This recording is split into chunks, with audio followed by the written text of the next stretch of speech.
Today we'll discuss about the short summary of this topic, cycloalkanes सुरुवातीचं जे आपण previously discuss केलंय त्याला रिवाइज करू आणि बेअर स्टेअर थिअरी जे ऍक्च्युअल आज आपला मेन टॉपिक आहे तो आपण स्टडी करू. सायक्लोअल्केन्सचा जनरल फॉर्म्युला हा CnH2n हा आहे. प्रत्येक कार्बन हा रिंग मध्ये असला पाहिजे. Carbon atoms are arranged in a ring मध्ये असणं गरजेचं आहे. Simple cycloalkanes are named by adding prefix cyclo. साध्या अल्केन्सला काय केलं जातं, फक्त प्रिफिक्स सायक्लो हा त्याला ऍड केला जातो. ओके, असायक्लिक अल्केन सारखा नेम, म्हणजे प्रोपेन असेल तर सायक्लोप्रोपेन, ब्युटेन असेल तर सायक्लोब्युटेन, अशा पद्धतीने. हे सायक्लोप्रोपेनचं स्ट्रक्चर, हे सायक्लोब्युटेन जे ब्लॅकने दाखवलेत ते कार्बन आहेत, जे व्हाईटने दाखवलेत बॉल्स ते आहेत हायड्रोजन्स. ओके, हे सायक्लोपेंटेन, हे सायक्लोहेक्झेन. ओके, 5 कार्बनचं पेंटेन, सायक्लिक असल्यामुळे सायक्लो. ओके, आणि हे आपण अशा पद्धतीने लिहितो नोटबुक वरती किंवा 2D मध्ये, 3D मध्ये अशा पद्धतीने. Next, how to name cycloalkanes. आता बघा, prefix, what and where are the substitutes prefix मध्ये. त्यानंतर पॅरेंट कंपाऊंड लिहित असताना सायक्लो, आणि जेवढे कार्बन आहेत तेवढ्या कार्बनचा पॅरेंट, म्हणजे 6 कार्बन असतील तर हेक्झिन, सायक्लोहेक्झिन. प्रिफिक्स असेल तर त्यानुसार कोणता आणि कुठे आहे, काय सबस्टिट्यूट हे आपण अगोदर देणार. आणि सफिक्स मध्ये एखादा फंक्शनल ग्रुप, जर OH असेल तर OL किंवा अल्कोहोल, अशा पद्धतीने. For example, find the parent cycloalkanes. कसं फाइंड आउट करायचं, तर सगळे कार्बन सायक्लिक मध्ये असलेले किती आहेत, 6, म्हणून हे 6C. मग कोणतं आहे, हेक्झेन, हेक्झेनचं सायक्लोहेक्झेन. सबस्टिट्यूएंट 1 आणि 2 आहे, इथाईल आणि मिथाईल. तर इथाईलला अगोदर का मिथाईलला, तर इथाईलला, कारण अल्फाबेटिकली C2 CH2 CH3 आणि CH3 हा मिथाईल आहे, म्हणून 1 ethyl 3 methyl cyclohexane. Name and number of the substituent, no number needed to single substitute. एकच सबस्टिट्यूट असेल तर त्याला नंबर द्यायची गरज नाही. Methyl cyclohexane. इथे आहे टर्शरी ब्युटाईल सायक्लोपेंटेन. ओके, एकच असेल तर नंबर द्यायची आवश्यकता नाही, एकापेक्षा जास्त असेल तर नंबर द्यावे लागतील. बघा, मोर दॅन 1 सबस्टिट्यूएंट असेल, begin number at 1 substituent, proceed around the ring to give the second substituent lowest number. एका सबस्टिट्यूएंट नंबर 1 द्या आणि अशा पद्धतीने मूव्ह करा, क्लॉकवाईज किंवा अँटी क्लॉकवाईज, की दुसऱ्या सबस्टिट्यूएंटला कमीत कमी नंबर आला पाहिजे. आता याच्यात बघा, numbering clockwise 1 2 3 4 5 6, numbering counter clockwise 1 2 3 4 5 6. म्हणजे याच्यामध्ये काय होतंय, 1 3 डायमिथाईल, याच्यात येते 1 5 डायमिथाईल. तर बरोबर कोणता असेल, 1 3 डायमिथाईल सायक्लोहेक्झेन, कारण याच्यात दुसऱ्या सबस्टिट्यूएंटला कमीत कमी नंबर आलाय, याच्यात 5वा नंबर म्हणजे जास्त आलेला आहे. Next, with the two different substituent, number the ring to assign the lower number to the substituent alphabetically. With two different substituent, वेगवेगळे असतील तर कसं करायचं, अल्फाबेटिकली द्यायचं. इथाइल मिथाइल असेल तर begin numbering at the ethyl group. कुठे येईल मग, इथाइल ग्रुप 1 2 3 4. जर आपण मिथाइलला स्टार्ट केलं तर हा चुकीचं येईल, कारण 3 इथाइल 1 मिथाइल हा नाव येईल. पण इथं इथाईलचं सबस्टिट्यूट अल्फाबेटिकली अगोदर आहे पण पोझिशन नंतर आहे, त्याच्यामुळे 1 इथाईल 3 मिथाईल सायक्लोहेक्झेन, अशा पद्धती. स्पेशल केसेस आहेत काही अल्केन सायक्लो अल्केन्सच्या, ज्या की रिंग आणि लॉंग चे दोन्ही असतात. If the number of carbons in the ring is greater, म्हणजे रिंग मध्ये जर कार्बनचे नंबर जास्त असतील ऑर इक्वल असतील, कशाच्या, लॉंग एक्सचेंजच्या, तर कंपाऊंड नेम्ड आहेत सायक्लोअल्केन. एक तर रिंग मध्ये असलेले कार्बन जास्त असले पाहिजेत किंवा इक्वल असले पाहिजेत तरच. बघा, मोर नंबर ऑफ कार्बन. आता इथं हे स्ट्रक्चर जर पाहिलं आपण तर याच्यात 6 आहेत, याच्यात 1 2 3 4 आहेत. तर 4 ओपन चेन आहेत, 6 सायक्लिक मध्ये, तर 6 कार्बनची रिंग सायक्लोहेक्झेन पॅरेंट. आता दुसऱ्या केसमध्ये इथे 4 रिंग मध्ये आहेत तर 6 हे ओपन चेन मध्ये, म्हणजे इथं ओपन चेन कंपाऊंड.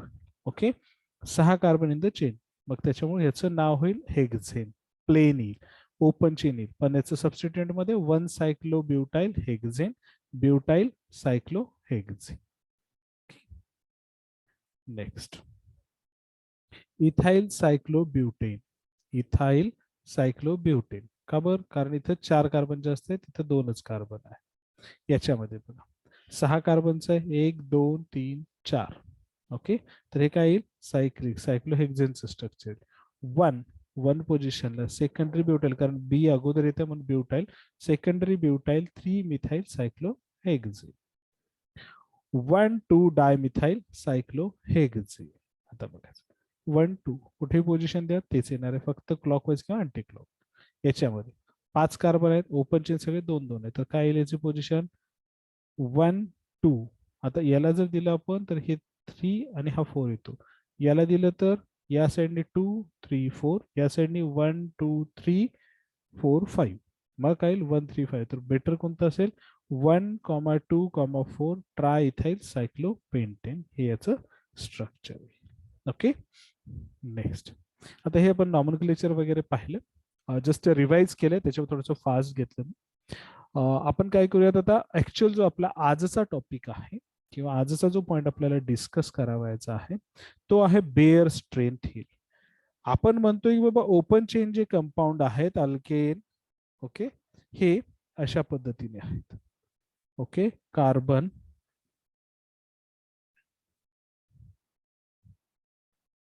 हा कार्बन, हा इकडे एक इकडे एक इकडे एक, हा आहे तुमचा मिथेन. याच्यामध्ये जो बॉन्ड अँगल आहे तो आहे 109 degree Celsius. Okay, bond angle from the normal tetrahedral value. जसं की तुम्ही पाहिलं असेल टेट्राहेड्रल, हे असे आपले 4 हायड्रोजन राहतात आणि हा कार्बन इथे एक जातो, हा कार्बन, हा टेट्राहेड्रल स्ट्रक्चर. ओके, पण ह्याच्यामध्ये अँगल जो आहे कार्बनचा हायड्रोजनशी तो आहे 109 डिग्री सेल्सिअस. हा ओपन चेनचा आहे, जसा की आपण हा कार्बन हा कार्बन हा कार्बन. ओके, हे स्ट्रेट चेन आहे, पण याला ज्यावेळेस आपण सर्कल मध्ये करतोय थोडक्यात हा, तर ह्या ट्रायंगलच्या हिशोबाने काय व्हायला हवं, इथं 60, इथं 60, इथं 60. अँगल कितीचा आहे 109चा. सायक्लोप्रोपेन मध्ये कितीचा होतोय 60चा. डिफरन्स किती येतोय जवळपास 49 डिग्रीचा. एवढं अँगल जर आपण आतमध्ये घेऊ बॉन्डला, म्हणजे यांना जर आपण बेंड करू तर ताण येईल का नाही, स्ट्रेस येईल का नाही, तर डेफिनेटली येईल. त्याच स्ट्रेनला बेअर या सायंटिस्टने सायंटिफिकरित्या रिप्रेझेंट केलंय की सायक्लोस अल्केन्स मध्ये अल्केनपेक्षा जास्त स्ट्रेन म्हणजे ताण असतो बॉन्ड्स मध्ये किंवा बॉन्ड अँगल्स मध्ये, याच्यामुळे याला बेअर स्ट्रेन थिअरी असं नाव पडलं. बघा, any deviation of a bond angles, bond अँगलची कुठलीही deviation from the normal tetrahedral value, normal tetrahedral value 109 would impose a condition of internal strain on the ring. ह्याच्यामुळं काय होतं, जी रिंग तुमची आहे सायक्लोप्रोपेन असेल, सायक्लोब्युटेन असेल किंवा सायक्लोपेंटेन सायक्लोहेक्झेन, तर त्याच्यामध्ये एक इंटरनल स्ट्रेन क्रिएट करते. ह्या इंटरनल स्ट्रेन क्रिएशनलाच आपण बेअर स्ट्रेन थिअरी म्हणतो. आता स्ट्रेन झाल्यावर काय होईल, तर ती अनस्टेबल राहील किंवा त्याच्या केमिकल प्रॉपर्टीज ह्या चेंज होतील. कशा पद्धतीने बघा, different bond angles for different cycloalkanes. प्रत्येक सायक्लोअल्केनचा हा वेगळा बॉन्ड अँगल आहे. Okay, different properties and stability, वेगवेगळ्या प्रॉपर्टीज आहेत, वेगवेगळी स्टॅबिलिटी त्या अँगल स्ट्रेन मध्ये याच्यामुळे होते. त्याच्यामुळे आपल्याला बेअर स्ट्रेन थिअरी समजून घेणं फार आवश्यक आहे. नेक्स्ट, अँगल स्ट्रेन थिअरी म्हणजेच बेअर स्ट्रेन थिअरी आपण बघूया. एक्सप्लेन्स काय सांगतंय, रिॲक्टिव्हिटी अँड स्टॅबिलिटी, याच्यामध्ये रिॲक्टिव्हिटी आणि स्टॅबिलिटी ऑफ सायक्लो अल्केन्स हे आपल्याला एक्सप्लेन करते. Optimum overlap of atomic orbitals is achieved at bond angle 109. Optimum म्हणजे गरजेची किती आहे 109 डिग्रीला जर अटॉमिक ऑर्बिटल असतील तर ते एकमेकावर ओव्हरलॅप होतील आणि प्रॉपर स्टॅबिलिटी आणि रिॲक्टिव्हिटी दाखवते. जर याच्या व्यतिरिक्त झालं तर काय होईल, produces maximum bond strength and stable molecule. जर 109 डिग्री 0.5 ला जर हे बॉन्ड अँगल असतील तर बॉन्ड स्ट्रेंथ पण चांगली राहील आणि मॉलिक्यूल पण स्टेबल राहील. परंतु जर बॉन्ड अँगल डेव्हिएट झाला, वेगळा झाला आयडियल पासून म्हणजे 109 पासून, then ring produces strain. Strain produce केला म्हणजे स्ट्रेंथ बॉन्डच्या स्ट्रेंथ मध्ये, मॉलिक्यूलच्या स्टॅबिलिटी मध्ये इनक्रीज किंवा डिक्रीज ह्या दोन्ही गोष्टी होऊ शकतात. ओके, काय होईल जर आपण स्ट्रेन क्रिएट केला किंवा स्ट्रेन क्रिएट होत असेल तर त्याची बॉन्ड स्ट्रेंथ जी आहे मॉलिक्यूलची ती किंवा स्टॅबिलिटी ह्या दोन्ही चेंज होते. Higher the strain higher the instability.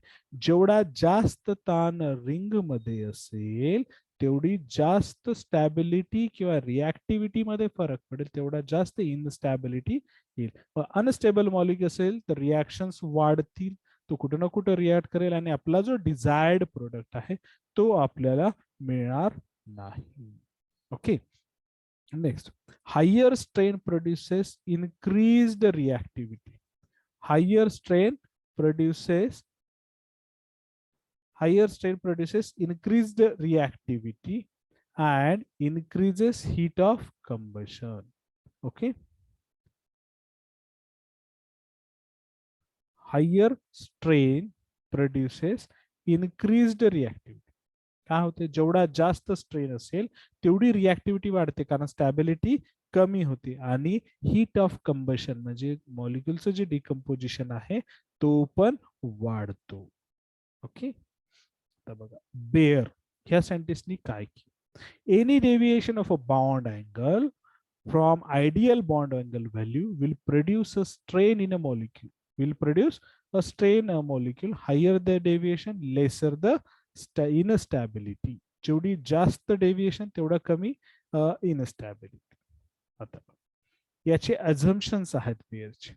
काय, all ring systems are planar. यांचं असं म्हणणं आहे की जेवढे काही सायक्लोअल्केन्स आहेत ते एका प्लेन मध्ये आहेत. म्हणजे आपण जर कन्सिडर केलं हा सायक्लोप्रोपेन तर हे तिन्ही कार्बन एकाच प्लेन मध्ये आहेत असं यांचं म्हणणं आहे. त्याच्यामुळे हा 60 आहे. हा याच्यात एक होऊ शकतं की जर हे वेगवेगळ्या प्लेन मध्ये असतील तर 109 डिग्री मेंटेन होईल का, होऊ शकतं कारण हे दुसरीकडे. ओके, आता बघ, deviation from normal tetrahedral angle results into a unstable molecule, unstable cyclo alkene. म्हणजे याच्यापेक्षा 109 पेक्षा डेव्हिएट जर झाला तर हा स्ट्रेन क्रिएट होणार. द लार्ज रिंग सिस्टीम म्हणजे जेवढ्या जास्त कार्बनची सिस्टीम असेल तेवढा निगेटिव्ह स्ट्रेन असेल. Hence negative strain does not exist. A large system involves negative strain. आता म्हणजे जर तुम्ही इथं ऑक्टेन घेतला तर ह्याचं 109च्या पुढे जातं. ओके, अशा पद्धतीने म्हणजे हे जास्तही असू शकते negative. The bond angles in cyclohexane and higher cycloalkanes, that is cycloheptane, cyclooctane, cyclonone, are not larger than 109.5 because the carbon rings of these compounds are not planar but they are puckered or wrinkled. puckered म्हणजे काय, आता for example हा तुमचा सायक्लोहेक्झेनचं structure आहे, याच्यातले काही carbons हे एका प्लेन मध्ये नसतात तर हे वेगळ्या प्लेन मध्ये आहेत, हा आणि हा. तर हे 4 कार्बन एका प्लेन मध्ये, म्हणजे काही कार्बन्स हे एका प्लेन मध्ये असतील, काही कार्बन थोडेसे बॅक साइडच्या प्लेन म्हणजे 3D पाहत असताना थोड्याशा वेगळ्या पोझिशनला असू शकतात. त्याच्यामुळे यांचा जो हे आहे बॉन्ड अँगल हा 109 पेक्षा जास्त राहत नाही. ओके, ऍक्च्युअली 109च्या पेक्षा जास्त राहायला पाहिजे होता पण तसं होत नाही. बघा आपण आता एक एकाचं डेव्हिएशन करून बघूया. हे आहे डेव्हिएशन 60, 109 म्हणजे 49.5 एवढं याचं डेव्हिएशन. किती जास्त आहे, 109 डिग्री हा आपला टेट्राहेड्रल अँगल, हा 60, 49 डिग्री. मग स्ट्रेन किती असेल आपला ऍक्च्युअल पाहिजे होता कुठून,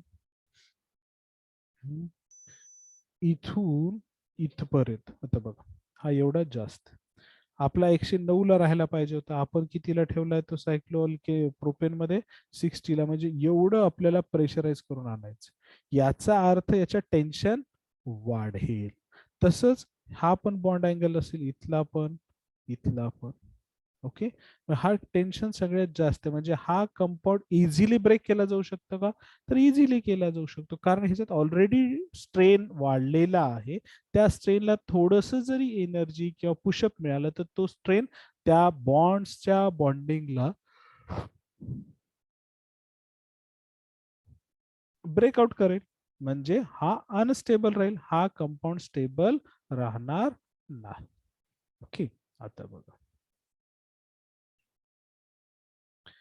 आता 109 सायक्लोब्युटेनच्या केसमध्ये, याच्यामध्ये सुद्धा जर आपण हे चारही कार्बन एकाच प्लेन मध्ये कन्सिडर केले तर किती यायला हवं बॉन्ड अँगल? 90 येणार आहे, कारण चौकोनाचे चारही कोन हे 90 डिग्रीचे असतात. पण आपला बॉन्ड अँगल आहे 109.5 डिग्री. 109.5 डिग्री डिफरन्स येतो 19. म्हणजे सायक्लोप्रोपेन पेक्षा सायक्लोब्युटेन मध्ये थोडासा स्ट्रेन कमी आहे, पण स्ट्रेन आहे. स्ट्रेन कमी आहे पण स्ट्रेन आहे. आता ह्या स्ट्रेनमुळे याला सुद्धा ब्रेकडाऊन करणं सोपं आहे. ओके, परंतु हा कंपाऊंड स्टेबल आहे का? कारण हे पकर्ड आहे.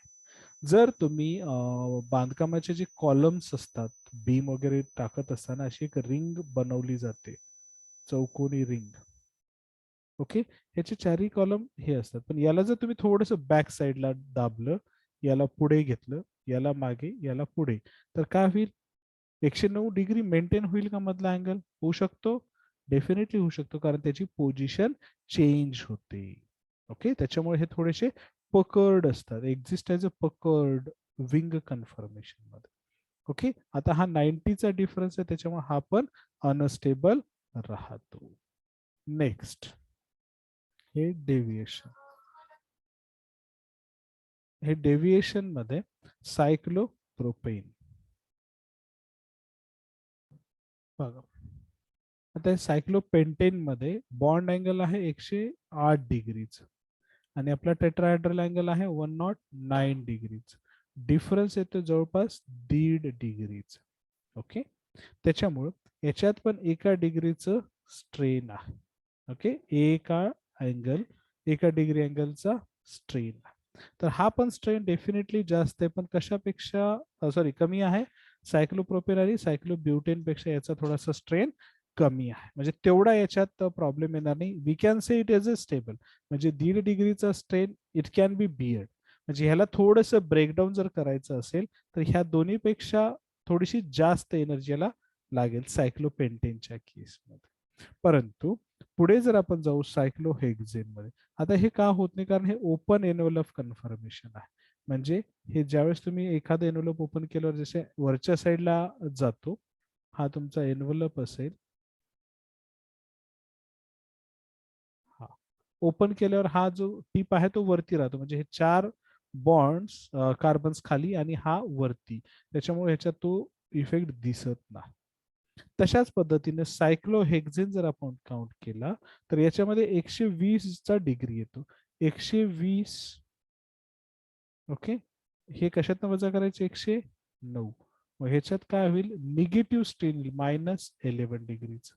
म्हणजे ह्याला बाहेर आत न्यावं लागेल. बघा, 120 डिग्री पेक्षा याला कमी करावं लागेल, म्हणजे स्ट्रेन वाढेल. पण कसं, ज्यावेळेस आपण हे 6 कार्बन जर एका प्लेन मध्ये कन्सिडर करत असू तर, if we are considering it in a single plain,